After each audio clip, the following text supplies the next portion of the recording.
We're doing what we call a 5 in 5. And so we actually have 5 different people that are part of our young adult community that are going to be sharing 5-minute sermons. And so if you have a short attention span, tonight is for you, okay?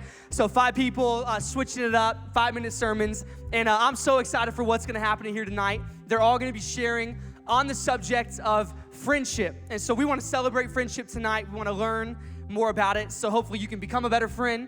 Hopefully you can find and keep better friends in your life. And so if you guys would you help me put your hands together? I want to invite this crew up here tonight. Let's give them a big shout and cheer. Let's welcome these guys to the stage.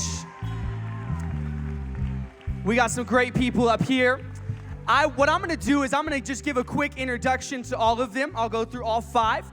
And then when I'm done, I think pretty much in this order. Yeah, because people are smart. So they're going to preach, and so Luke will jump up here in a second. But let me introduce these guys to you. Over here on the far right, we've got Noelle Signorelli, and she's awesome. Noelle, if you didn't know this, you said you've been around how long? Like 7 years. That's crazy. You've been around our church.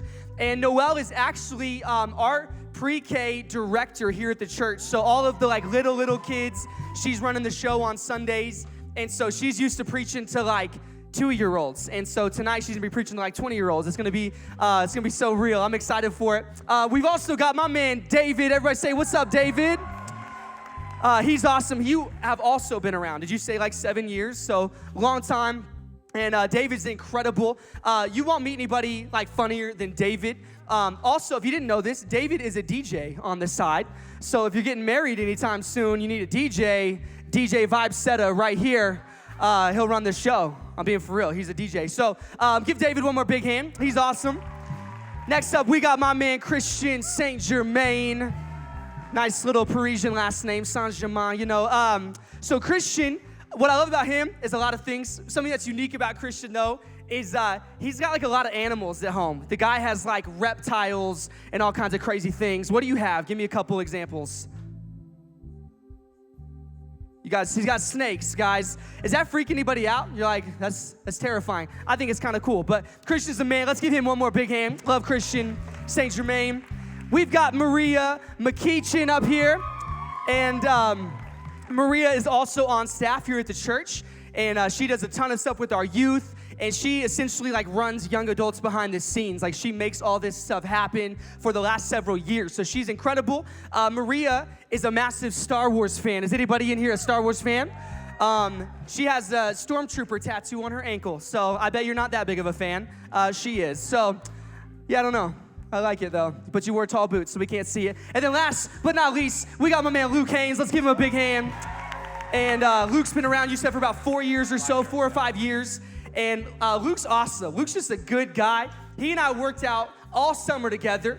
And this is the best part. We only hit legs twice. So this is my kind of workout partner. I hate working out legs, and he does too. But his don't look like mine. So anyway, without further ado, I want to jump into this. The last thing I want to say, though, a lot of these guys up here haven't, gotten in front of a group this size before and preached a sermon. And so can we just make it easy on them tonight? Is that okay? Can we do that? And so when they're talking, just nod your head at them like that's good. Give them some verbal feedback. I want to cheer for them, celebrate them. If it's kind of funny, they say something kind of funny, just laugh like it's hilarious, okay? But let's help them out tonight. Let's have some fun. But would you guys welcome Luke Haynes to the stage as we kick off 5 and 5? Yeah, he's right. We did legs twice, and it was awesome. Yeah. All right, guys, so I'm going to talk to you tonight about accountability, and accountability in friendship specifically. So accountability in friendship is absolutely crucial, right? We have to have accountability in our friendships, but accountability is hard, right? Accountability is difficult. Nobody likes to be told that they are making a bad decision, and nobody likes to tell people that they're making a bad decision. Right? And so accountability can be really, really difficult, right? Especially when it's to a friend. And so that brings me to my first point about accountability. Accountability is next to impossible if it isn't invited first, okay? Accountability is next to impossible if it isn't invited first. And basically what that means is you have to give your friends permission to speak into your life. If you want your friends to keep you from making bad decisions or tell you when you're about to do something dumb, you have to let them know that it's okay to do that. I have a story to tell you guys. about kind of the same thing. It relates, don't worry. When I was 17, I got talked into doing a yoga class, okay? Yeah, you can laugh. That wasn't supposed to be the funny part, but you can laugh. So I got talked into doing a yoga class, and immediately I don't fit in. I am not fitting in with the yoga crowd at 8 o'clock at night. And we get about 45 minutes into the yoga class, and there's an elderly lady standing behind me, probably a little too close. Her mat was a little bit too close to mine. And we're in downward dog. It's like the end of the class. So that's the one where you're like bent over, that one. And the instructor says, okay, I want you to raise your back leg. And I raise my back leg, and I hit something. And I turn around, and there is this poor old woman just laying on the ground that I've just kicked in the face. And she didn't really move, and she died. She died right there. No, I'm kidding. She didn't die. She wasn't okay, though. And she got up and left after a few deep breaths. And I don't think either of us ever went back to yoga. I think that was it. But the point of me telling you that was accountability, if it's not invited, can kind of feel that way, right? If you go to tell your friends something and they don't ask you to, it can kind of feel like a kick in the face, right? And so accountability has to be invited, okay? But it's absolutely necessary, okay? That brings me to my second point, okay? The lack of accountability allows for the rationalization of disobedience, okay? So it allows for the rationalization of disobedience. And basically what that means is when you're presented with a difficult choice, when you're presented with something that's going to be tough, our natural inclination is going to be to disobey God, right? A really good example of this is in Esther.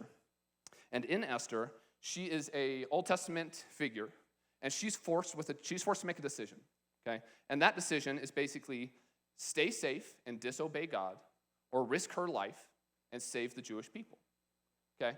And while she's about to make this decision, one of her friends says something that is really, really important. It's going to come up on the screen here. So when she's about to make this decision, he tells her, do not think that because you are in the king's house alone, that you of all the Jews will be spared. For if you remain silent at this time, relief and deliverance for the Jews will arise from another place, but you and your father's family will perish. Okay? And so ultimately, she makes the right decision. She ends up saving the Jewish people and risking her own life. But guys, we are always going to tend towards disobedience if we don't have someone to hold us accountable. Accountability is a necessity. And then my third point is that accountability turns from helpful to hurtful if it's not done with the right heart. Accountability has to be done in love and kindness and in truth. It can never be done out of jealousy or insecurity. So when we're going to hold one of our friends accountable, we have to examine ourselves first. And we have to know, why are we doing this? Is this something that they legitimately need? Is this something that is based in truth? Or is it based in our own insecurities? Okay, and I want to leave you guys with this. There is no hope in Christianity if Christians resemble the world. Okay? But we can't hope to live a godly life if we don't have people holding us accountable in the decisions and actions that we have. Thanks, guys.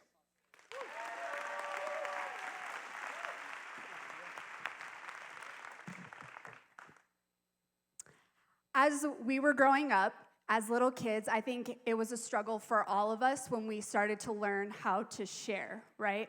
If you've ever gone up to a little kid and asked them to give you what's in their hand or share with you the toy that they have, what's the first thing that comes out of their mouth? No, that's mine. And honestly, I've never met a little kid that was so willing to share and just be like, yours, right? I don't think that that's in their vocabulary at all.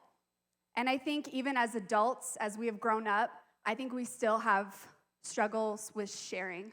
And I'm not necessarily talking about our possessions, but I'm talking about sharing our burdens with one another, sharing what we're going through, the struggles and the situations that we find ourselves in.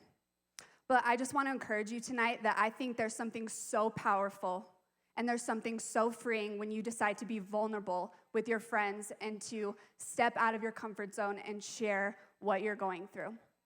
There's a great story found in Exodus chapter 17 that so beautifully illustrates this. And this is when Moses just got the Israelites out of Egypt, and they're wandering in the wilderness, and they encountered a lot of obstacles in the wilderness. And one of those obstacles was the Amalekites. And so this story picks up in verse 9, and it says, Moses commanded Joshua, now choose some men and go out and fight the army of Amalek for us. Tomorrow I will stand at the top of the hill holding the staff of God in my hand. So Joshua did what Moses had commanded and fought the army of Amalek. Meanwhile, Moses, Aaron, and Hur climbed to the top of a nearby hill. As long as Moses held the staff above his hand, the Israelites had the advantage. But whenever he dropped his hand, the Amalekites gained the advantage. Moses' arms soon became so tired he could no longer hold them up. So Aaron and Hur found a stone for him to sit on. Then they stood on each side of Moses, holding up his hands. So his hands held steady until sunset. As a result, Joshua overwhelmed the army of Amalek in battle. This story is so amazing because we see that even Moses, this incredible man of God, even had to have some help in a battle, had to have some help from his friends in a difficult situation that he found himself in. And what I think is so incredible is that Aaron and Hur, they didn't even ask Moses. Moses didn't even have to ask them to help him. They just went and did it anyways. And I think that so many of us find ourselves in situations sometimes, maybe you're in here tonight, where the circumstances in your life have become so heavy, you feel the weight of the situation that surrounds you, and you just need those people to hold your arms to help you through it. And so my question for you tonight is, who's holding up your arms? Who do you have in your life that is there no matter what, you don't even have to ask them, that is holding you up in any situation you find yourself in? The reality is, guys, we were never, ever meant to do life alone. The Bible talks over and over again about how we're so much better when we link up and when we're connected, when we're in community.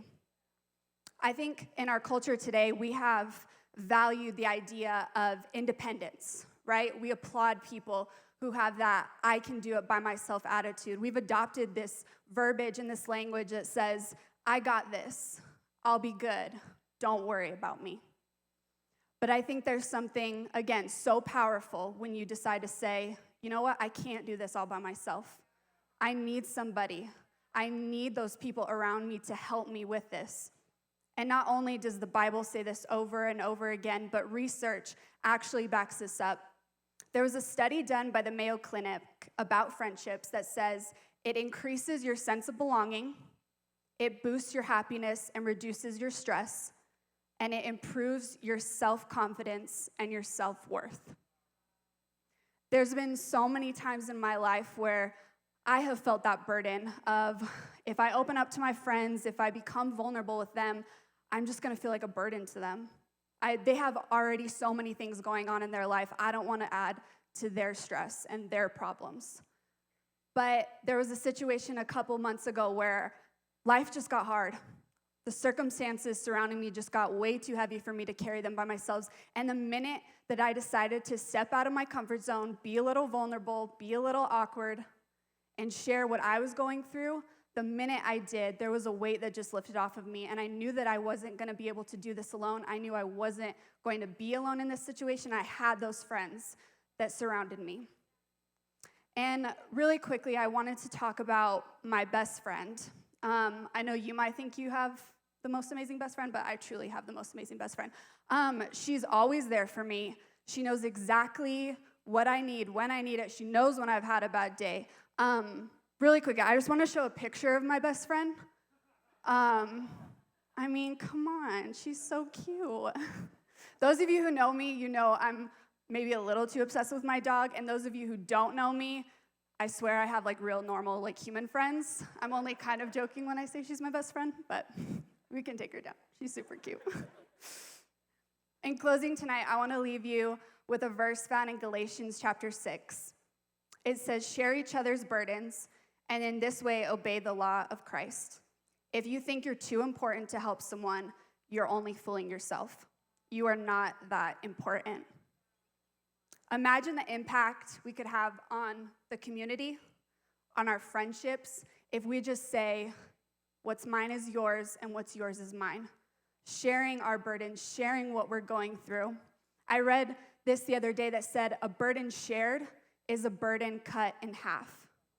We don't have to do this life alone, guys. We were never meant to do this life alone. That's why I think being in community here at YA is so important. You hear stories over and over again about how people found their best friends here. And I truly believe that community is so important. God calls us to community. We were designed to be in community and do life together. So again, I ask you, who's holding up your arms? Who do you have in your life to strengthen you when you can't do it alone? Thanks.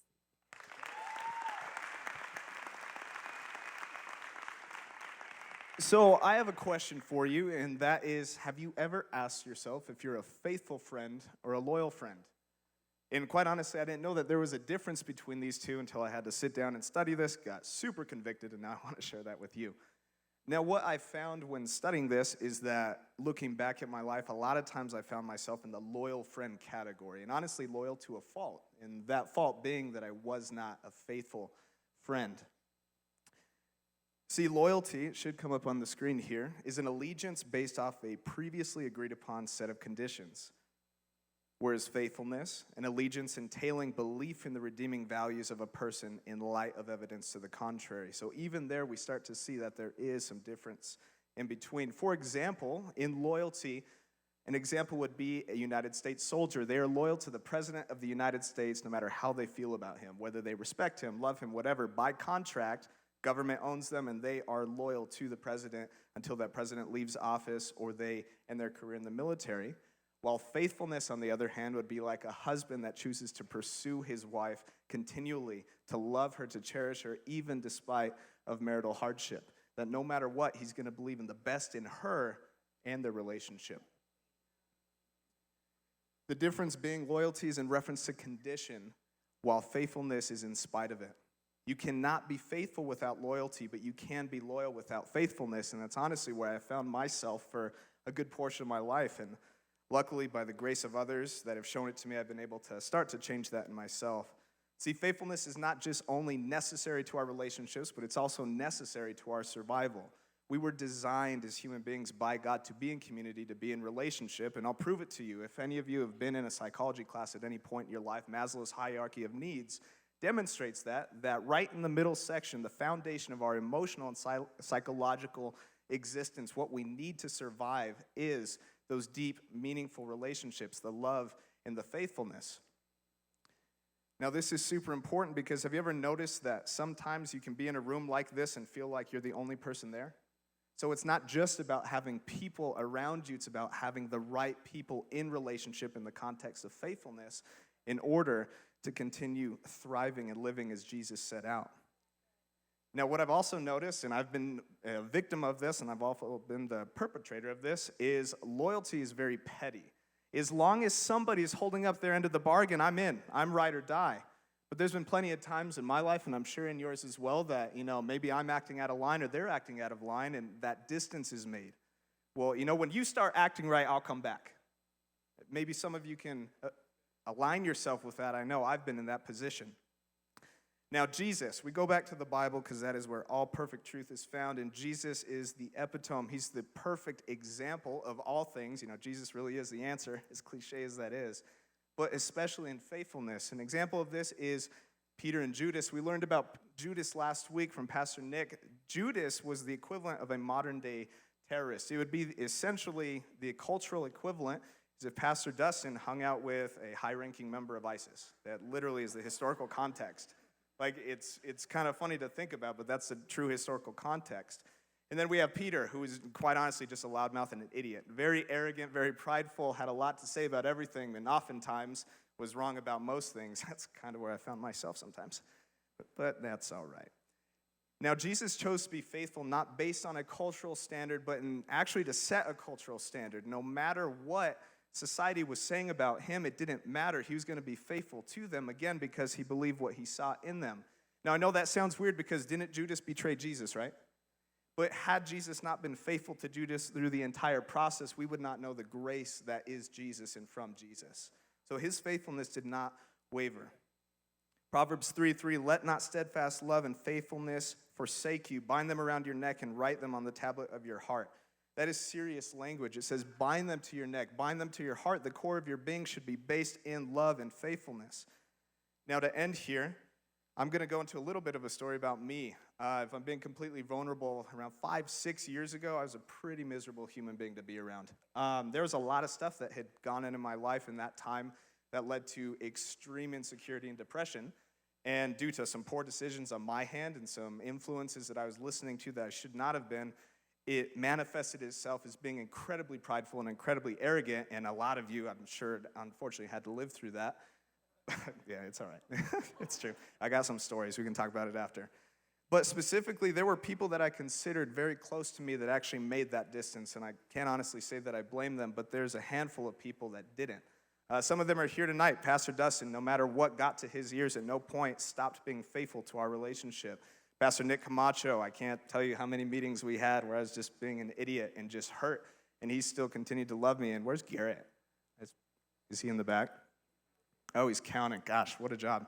All right, so Garrett, and maybe he can hear this or not, I was miserable to Garrett. I considered Garrett a friend, and I was garbage. Gosh, I can't, it hurts me to this day how bad I was to Garrett. But not once did Garrett ever change how he treated me or the context of our relationship and our friendship. And I can't thank him enough for it. There he is. Look at him. Give it up for Garrett. All right. Now, again, despite the reputational hazard kind of tied to me and kind of the hazards of being anywhere near me at that time in my life, they never once declined in their faithfulness. And it was their faithfulness that gave way to the grace for me to become better and to change. I'm not perfect, believe me. They still hang out with me. There's still stories coming. But it has allowed me and empowered me to do the same for others. I'm not afraid to align myself with someone based off what someone else thinks. I can't tell you how many times I've now been called negative because I'm still reaching out to someone who is a negative individual. But it doesn't matter because somebody did that for me. Guys, it's a small difference, but it makes all the difference, faithfulness, in moving into that portion of your life. So tonight, I want to encourage you to step out of loyalty and really evaluate your relationships and yourself and really move into faithfulness. Pastor Dustin, Garrett, and others taught me that with words and in actions, that faithfulness is not just being there, but it's investing while you're there. Thank you.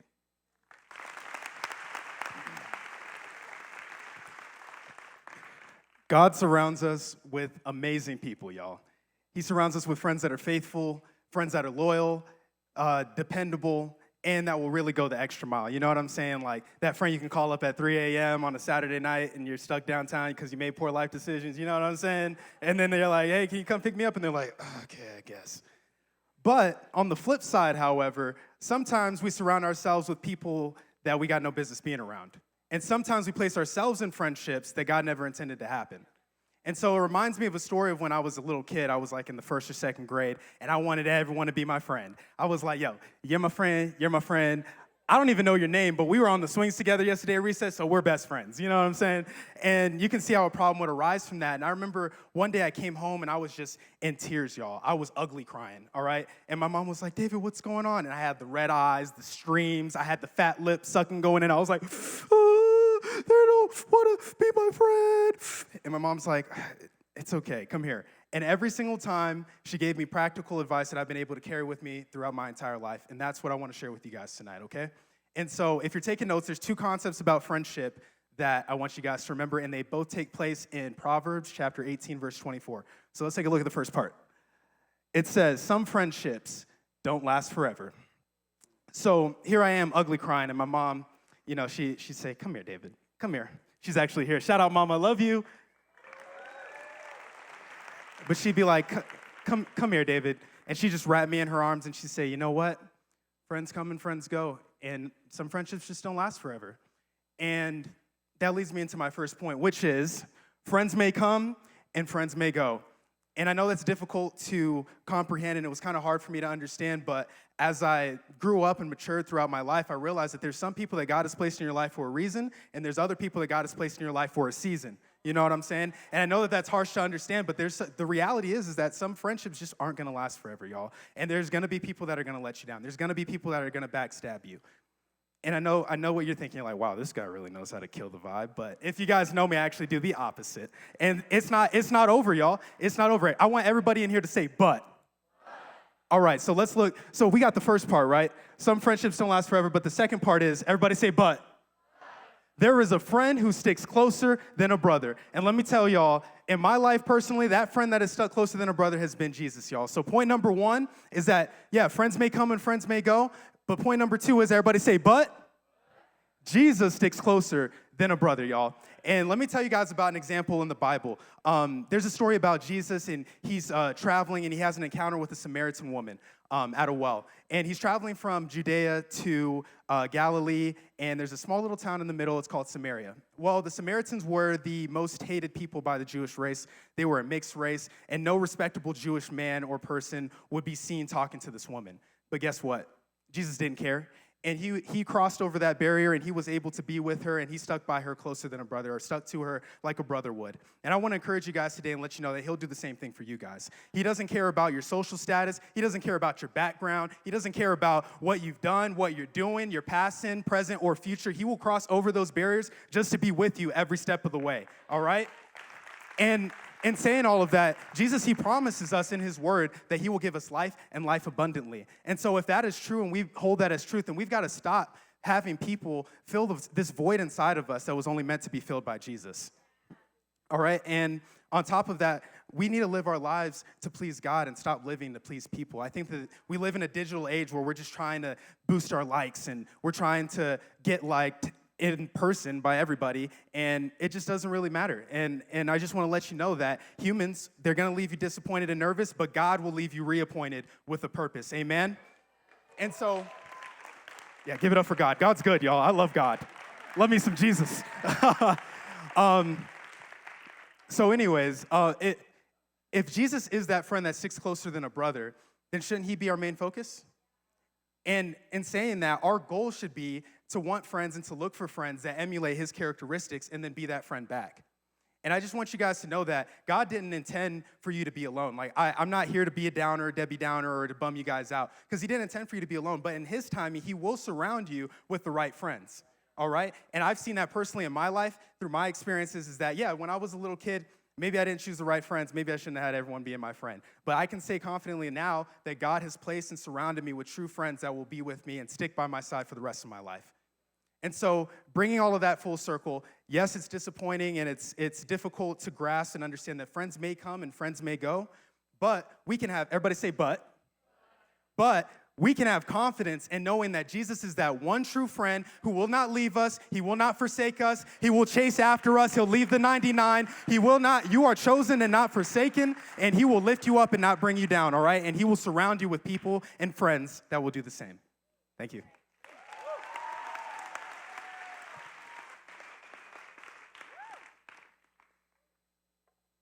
Okay, so I'm going to tell you a story about a time where a group of people went behind my back and they did something that changed my life until this day. If you know me, I have shared a car with my mom since I was 16 years old, but most of the time it was her car, and so that left me asking for rides, which can humble a person, but a lot of the time it was embarrassing. And it also made me feel incompetent as an adult because I couldn't get places where I needed to go. So I'm always asking people for rides to work and to home. And you could call me a pro hitchhiker. I'd be pretty good at it. I don't go in cars with strangers, but I'll clarify that. But not having a car kind of became a problem, I realized, when I started the internship here at the church. I actually took an Uber to my interview. And then part of the interview, they asked me, okay, well, you don't have a car, so how are you going to make yourself reliable? How are you going to get here? And when a lot of people ask me that, I'd say, well, there's Uber and there's God. I'll find a way.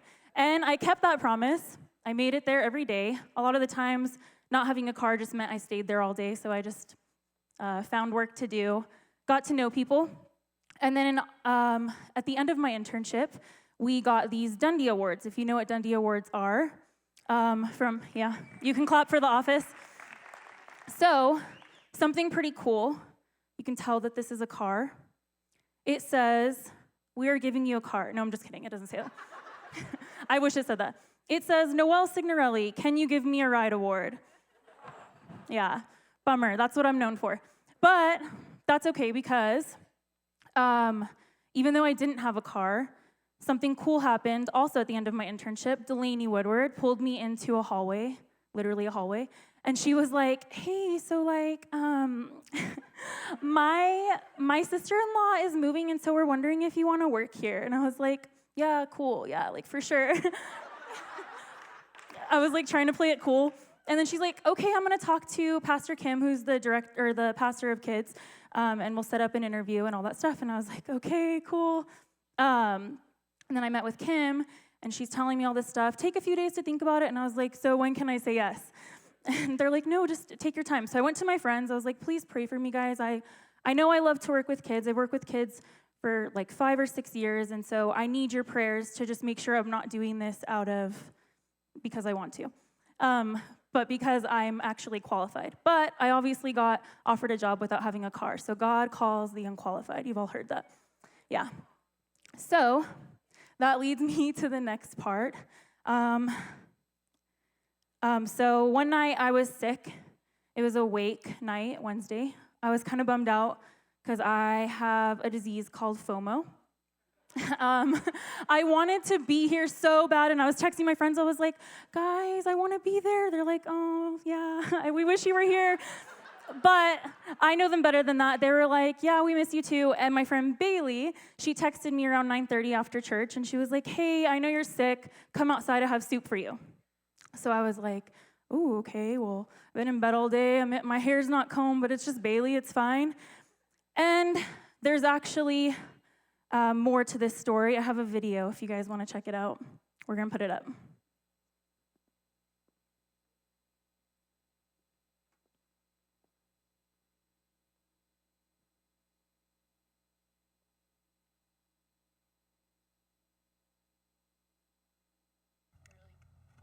I love you guys. They told me that they had soup because I'm sick, and I came out, and then there was something else. Move. They freaking got me a car.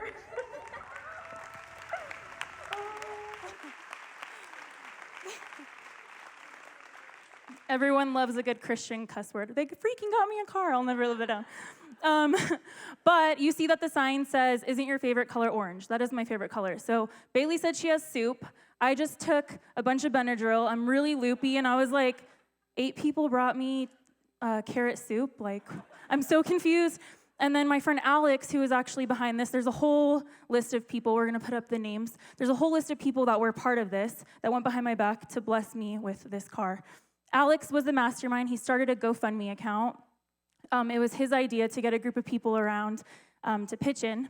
My friend Frankie, he actually DM'd people. He went on my Instagram and found a bunch of people he thought I was friends with, messaging people he never even met. Like my friend Nikki, there's a DM from that too. And then he spelled my name wrong. That's okay. He still blessed me.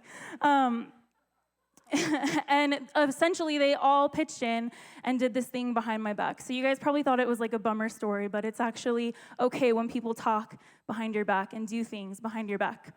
And there's a little bit more to that, too. My friend Alex, first, I was hugging my friend Marielle. She gives the best hugs, if you know her. And she was hugging me super long, and I'm like, "Oh, you really love me, okay." I love this. Actually, that's my love language. She was like, "I love this." Yeah, that's how I was probably hugging her. And I know that's weird. And Alex literally was behind me and was going through my purse. And he got my ID, took a picture of it. And another part to this story, when they told a car dealer what they were doing, he actually donated the car for free. And so all the money that they raised, they pitched in to get me insurance, which I just have the best friends in the world. So I say that all because my grandma always said, show me your friends and I'll tell you who you are. And I take that so serious. I always want to have good people in my circle. I want to look just like my friends, especially this set of friends who are generous, loving, and kind. And I still get overwhelmed every time I have a ride to work. That was part of them getting me a car, was that they knew I wanted this job and that I didn't have a car, and so they wanted me to be successful. And I get to stand here too and want them to be successful just as much, and that's how we have each other's backs. And I'm very thankful for that. Tonight, I'm gonna encourage all of you guys, actually. I met all of my friends, most of them, here at Wake, or on Sundays, or in small groups. And so I'm gonna encourage you guys to sit with somebody you don't know, because you never know when you're sitting next to a stranger if they're gonna become somebody who's gonna bless your life like my friends did. Thank you. Awesome. Hey, can we make some just rowdy noise? Can we give it up for these 5 one more time?